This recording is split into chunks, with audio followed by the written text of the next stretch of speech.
және тегі мен ананың қаны мен бетін сондай бір керемет қасиетті өнер. оны екінің бірі алып жүре алмайды. Ата бабаларымыз сонау көшпенді болып жүрген кезде осы өнердің қасиетін бәрі білген, әсіресе киіздің қасиеті қазақ үшін өте керемет. Сол өнерді ұрпақтан ұрпаққа жалғастырып алып келе жатқан, отын өшірмей келе жатқан міне Жолдыгүл анамыз. Бұл кісі бір кездері республиканы аралап ақ кимешекті танытқан осыда бір 10-15 жыл бұрын. Содан міне бүгін бұл кісінің шығармашылық кешін мынандай жерде емес, бүкіл сахнада кейін ұйымдастырсақ та өздеріңіз көрдіңіздер қандай. Бұл тек қана сол өзінің өмірінің жүріп өткенді ғана сахнадағы сіздер көрген. Енді біз кездеген Жолдықыз апамыздың өзіне берсек, өзі туралы кішкене айтып, мына жерге біраз дүниелерін алып келген екен. Осымен таныстырса бізді. Армысыздар, өзін ардақтаған осында асыл ағалар, асыл жанды аналар, қош келдіңіздер. Енді сіздердің алдарыңызда енді ыңғайсыз болды, оған бірінші кешірім сұрай отырамын.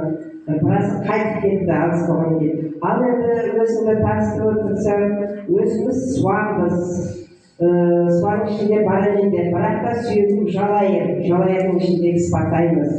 Бір әкеден өзіміз төртеу тудық.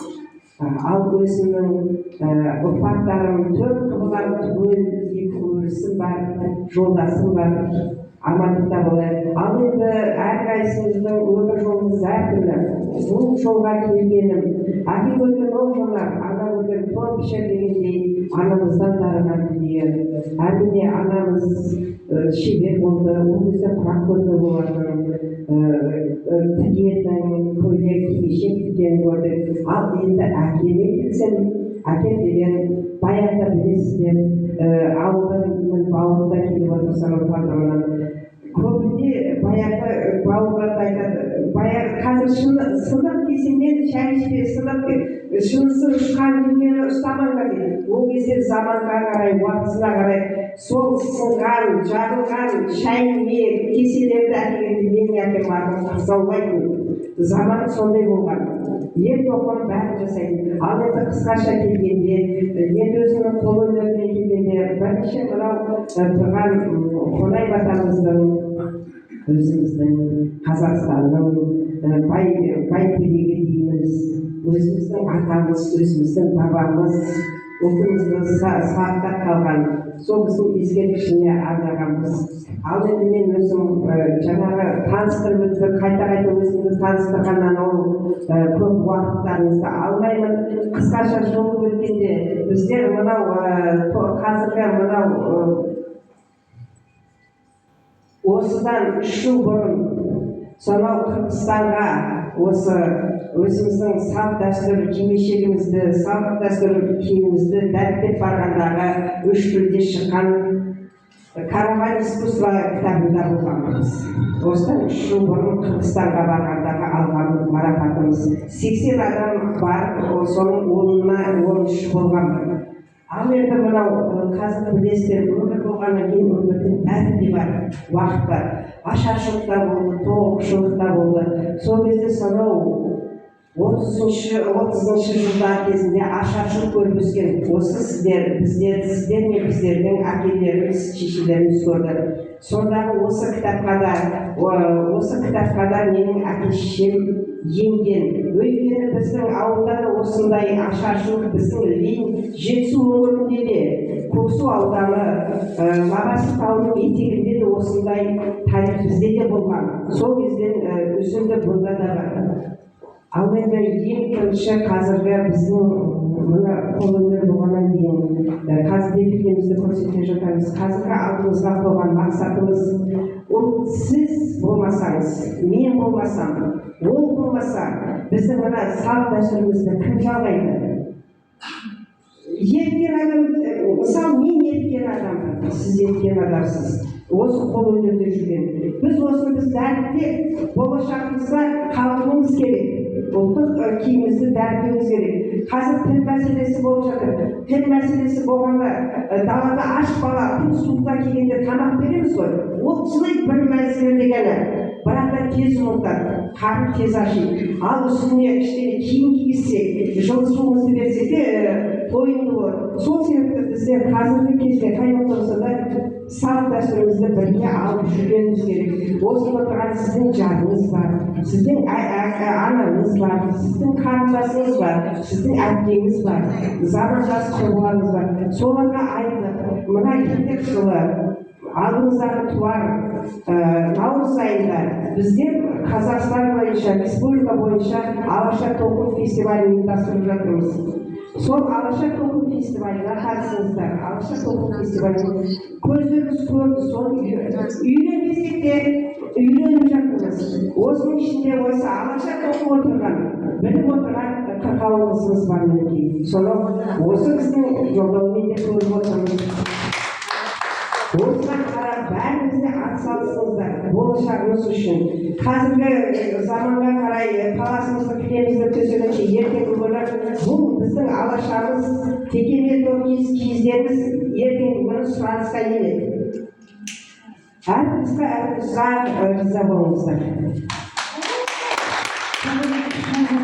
Шайыры Низами айтыпты ғой, сен жамбасаң мақұлдар, мен жамбасам мақұлдар, аспан қалай ашылмақ депті.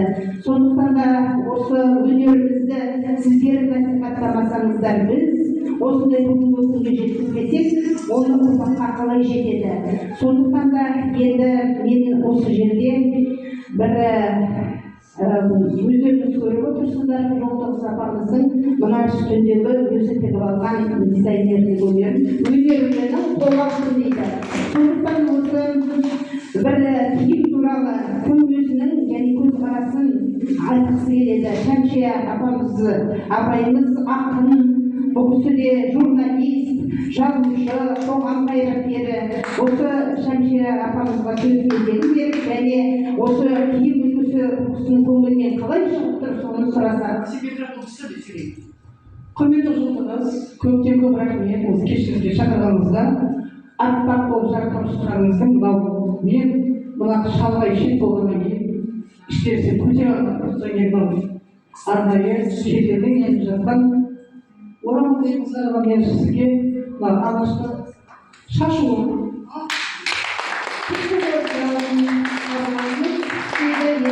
және осы киім туралы көзқарасыңыз қандай? Қалай сізге ұнады ма? Өте тамаша, керемет. Сіздің өнеріңізбен қымбат машинада қымбат маталарды сапалы алып тігу керек. Мына текстері қатты ұнап тұр, мойнындағы жағалары моншағыңызбен әдемі басыңыздар болып шектіңіз. Красота.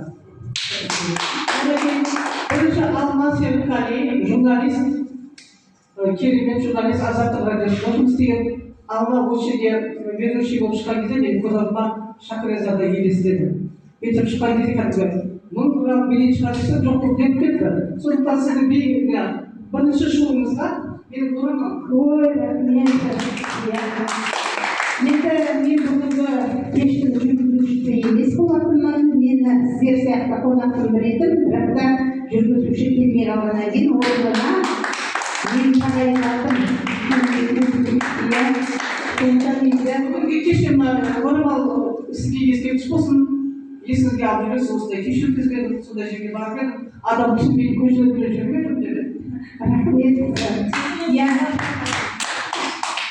Шәмшия ақын, қазақтың белгілі ақыны, ол кісінің ұзақ жылдар бері осы журналистика саласында бірге жүрді, дос болдық, жиынға қонақ болдық. Енді осы ақымыз қазір бір өлеңін дайындап отырады деп мен ойлаймын. Енді және ұлттық стильде емес, мына әлемдік стильде де қандай керемет үлгі бұл кісінің үстінде киіп алғаны. Мысалы үшін бәрімізде осындай киім киіп қимасам өте қандай бір жастар да оны киюге болады. Тек қана үлкен жастағы адамдар емес, жастар да қандай әдемі, иә? Сондықтан да сізді біз ары қарата тағы да насихаттай бергіміз келеді.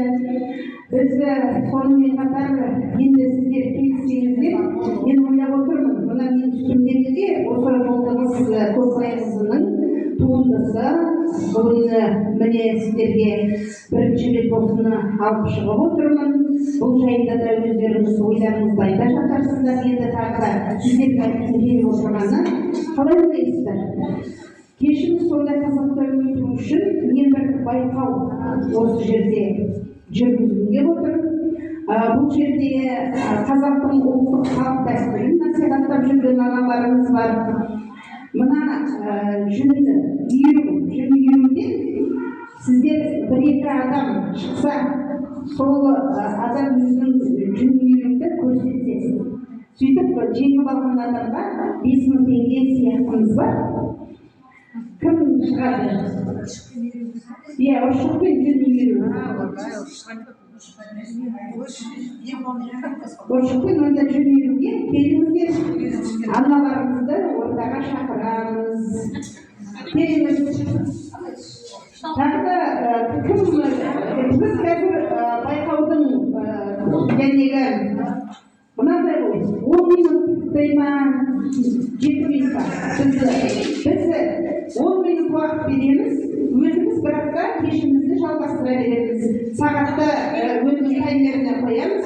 10 минуттың ішінде кім көбірек жәнегі жүн иіреді, сол адамға біздің 5000 теңге сыйақымыз бар.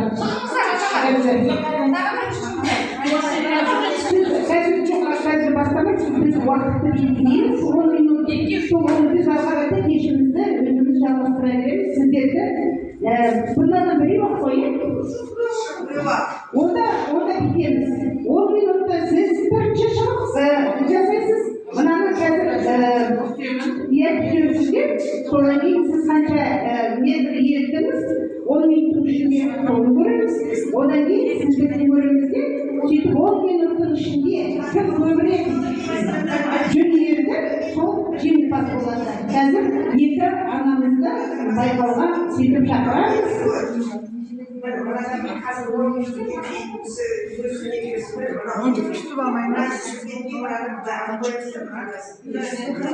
Сіздерге 10 минут жете ме? 15 минут. Екеуі сізге бірінші сөздерін жүрдіңіз, одан кейін елестер. Мына мен бірден ер алмайсыздар. Міне мына жерге отырып, сөйтіп аласыздар. Содан кейін 15 минут берейік. 5 минут, 15 жарайды.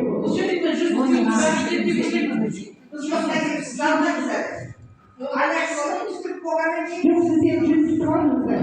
Содан кейін барып елесіздер. Жүз тұтуға 5 минут береміз, елеске 10 минут береміз. Сонда қазір сіздер көте жүз береміз. Жүз тұтамасыз. Жоқ, ол қиын ғой, одан сіздер біз бар, кешті